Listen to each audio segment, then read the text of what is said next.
Real estate teams are a lead warehouse.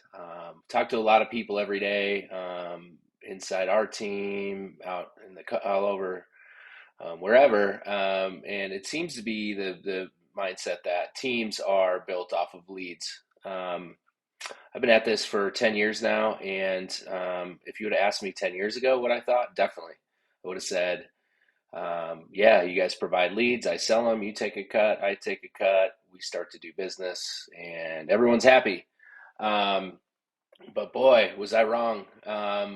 Real estate teams are much, much more than what everyone is thinks they are. Um, if you look back to when Zillow started to make a presence with real estate agents and the consumer, big teams were built off of Zillow, right? So in the big markets, people were paying $100,000 a month to generate X amount of leads.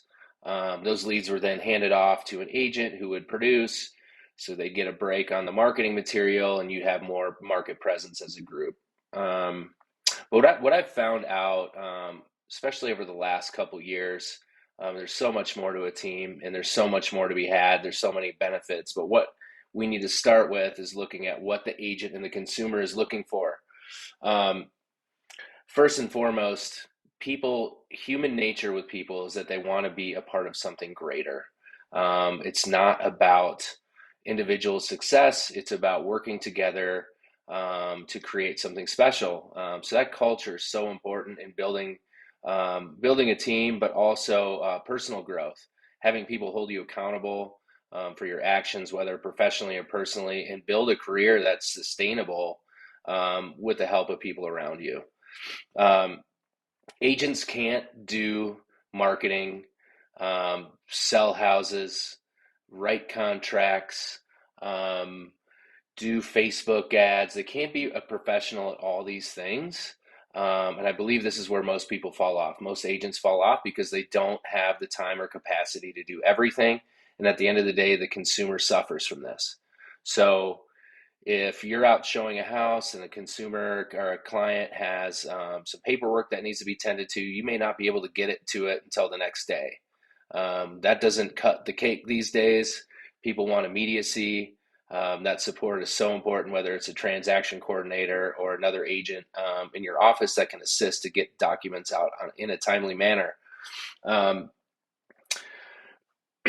Agents want consistency with their brokerage too. They want to know where the brokerage is headed, what they're doing, what type of marketing they have.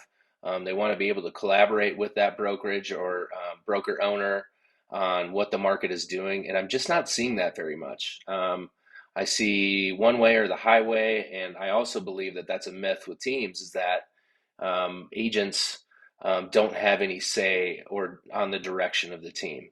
If the culture is built correctly, the agents will determine the direction of the team. Um, Teams lead towards personal and professional support, um, ultimately, which leads to consumer experience, which should be number one.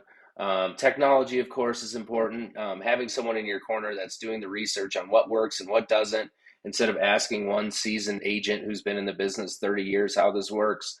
Um, Having someone with the mindset of moving business forward, whether it's technology or consumer experience, is very important. So we all know that 52% of business was done by teams last year. I feel like this year it's going to be even greater, whether it's because of support, marketing, firepower, ability to get in front of more people, and also all the training that's involved, the nurturing, the follow-up, inside sales agents helping through the process. Anyway, if you want to know more, or if you have an opinion on teams, I'd love to hear about it. You can reach out to me directly. There's a couple buttons below. Have a great day.